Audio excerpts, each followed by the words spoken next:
Undocumented During a Capitalist Crisis. This article was written and narrated by Jael Castro.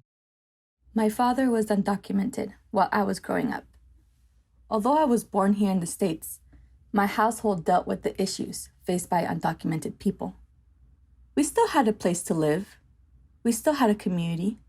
We still ate food together and had nice clothes, but I couldn't tell my teachers where I lived. If we wanted to take a family trip to Disneyland, we would have to cross the immigration checkpoint passing San Diego. This meant we had to dress in our best clothes and pray to ask for a blessing. We would hold hands and hope that the officer at the checkpoint wouldn't see the fear in our eyes. It was always a victory when we could pass the checkpoint and call our family members that we had been able to bypass possible deportation of my father. The Great Recession in 2007 and 2008 left my family at its lowest points. We had already been moving from place to place since we couldn't own anything in our name, but when the recession hit, we started to owe money and rely on family members for support. My family had run out of options, and we decided to request government help by asking for food stamps.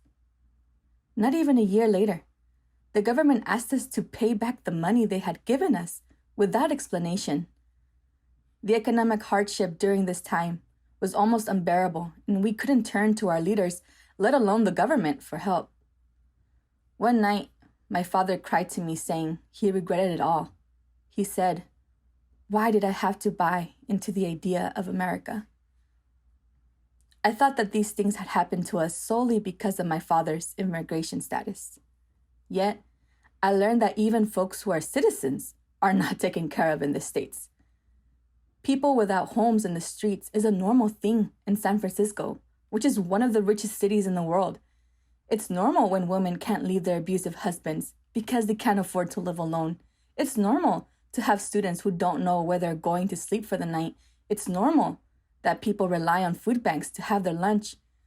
While these tragedies ravaged our communities, banks were bailed out and CEOs were given lavish bonuses.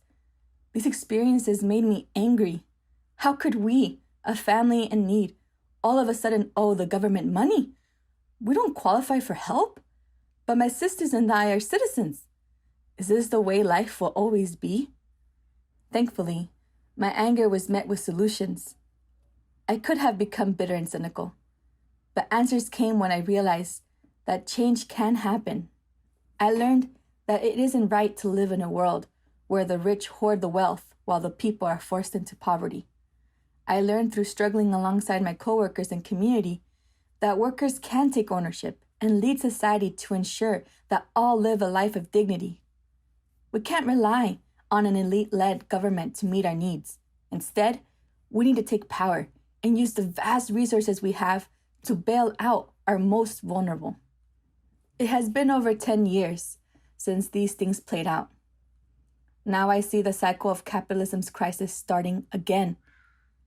Capitalism fails us in the broadest sense and in the most personal way. It is inherent in capitalism to have recessions and depressions. We are seeing people losing their jobs. All of this is made worse by the outbreak of COVID-19. We see people who are not able to quarantine or practice social distancing because they don't have a home. We see people that can't apply for unemployment because of where they were born. At the same time, we see Wall Street being bailed out with trillions of dollars. This cycle of events will continue as long as we allow it to. The time is now. In this time, when capitalism is proving unwilling to meet our needs in a time of crisis, we need to stand shoulder to shoulder and demand for something different. We need to demand for dignity. We need to demand free housing. We need to demand the elimination of student debt. We need to demand free and quality healthcare. We need to demand the bailout of the people. I joined the Party for Socialism and Liberation because I knew I had to do more than just be angry. I needed to fight and be loud for my family and my community. I needed to fight for myself. When we rise from this crisis, let's not allow the world to go back to normal. Instead, let's fight to achieve a world where all life is cared for and respected. La gente unida jamás será vencida. Jael Castro grew up in San Diego near the U.S. Mexican border. Now she is a bilingual educator in San Francisco, active within the United Educators of San Francisco Union, and a member of the Party for Socialism and Liberation. Thanks for listening. If you'd like to learn more about us, please visit our website, liberationnews.org.